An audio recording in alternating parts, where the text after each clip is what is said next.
Fallout 76's next major update is fast approaching now, but with the PTS still live, changes are still being made to what is coming with Once in a Blue Moon. In today's video, I've collated most of the big changes that are currently active, starting with recent adjustments to the new unique weapons, a new daily ops mutation which comes with new rewards, before taking a look at some smaller UI changes, finishing up with the full list of the updated stamp vendor prices. Let's dive straight in, starting with unique weapons then. Two of the new weapons, the Ogre Gauntlet and Holy Fire, have both had their base legendary effects adjusted.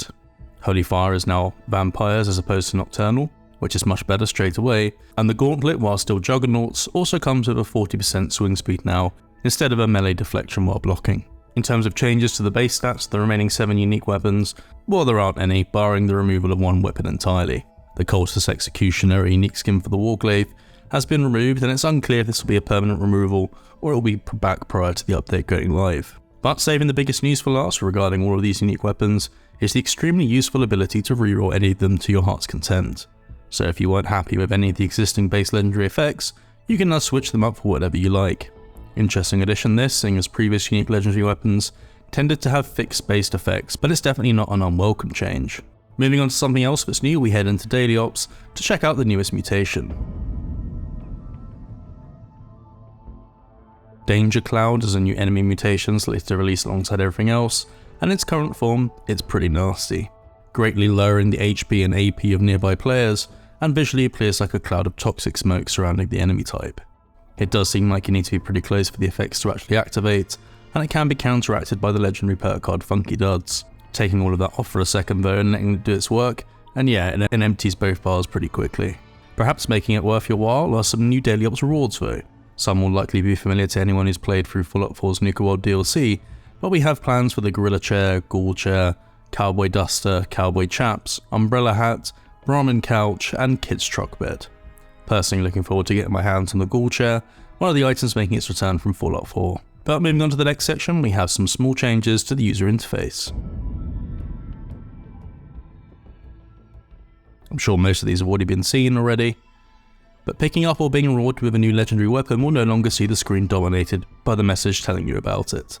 Instead, the relevant information now displays in a more muted but efficient manner, off to the side like this.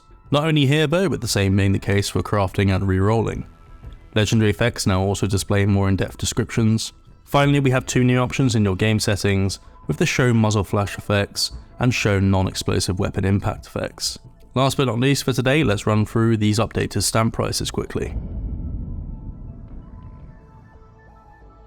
The Cold Shoulder from Season 12 will be arriving at the Curios, and it's available for 500 stamps just like the Auto-Axe. A significant adjustment is the price of all the mods for the Auto-Axe though, with the Turbo, Poisoned, Burning, and Electrified mods all coming in at 40 stamps apiece. Wrapping up weapons, we have new prices for the Fanatic Shotgun Paint and Union Hunting Rifle, which both cost 50 stamps now. Moving on to outfits, Skippy Roach's, Tinkerer's goggles and overalls have been adjusted. The goggles are now 30 stamps, with the overalls slightly pricier at 50. And it's exactly the same adjustments for the Trench Runner's coat and hood as well, which is 50 for the outfit and 30 for the hood. Camp items next, and these vary, but the Pittsburgh Street Kit is now 70 stamps, the City Limit sign is also 70, but the Floodlight Kit is coming in at 80. The Fanatic Barricade Plan and Union Fortitude banners are also both 70 stamps now. If you needed to buy pieces of the Union Power Armor yourself, then the helmet, chest piece, legs, and arms all cost 120 stamps apiece, with the jetpack significantly more still at 300, but that's less than it was previously. Finally, probably the biggest changes to costing relate to the numerous mods for the Union Power Armor. These used to be all the same price, but now have been split. All these mods listed on screen are the cheapest at only 20 stamps, and this selection are all 40 stamps.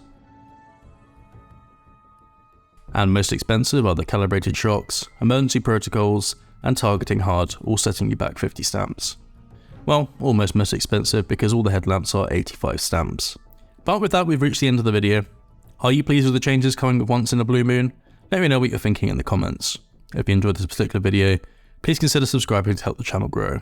We post a variety of Fallout 76 content, so turning on the bell icon is definitely the best way to stay up to date. With that said, I'm off. Thank you for watching, and we'll see you in the next one.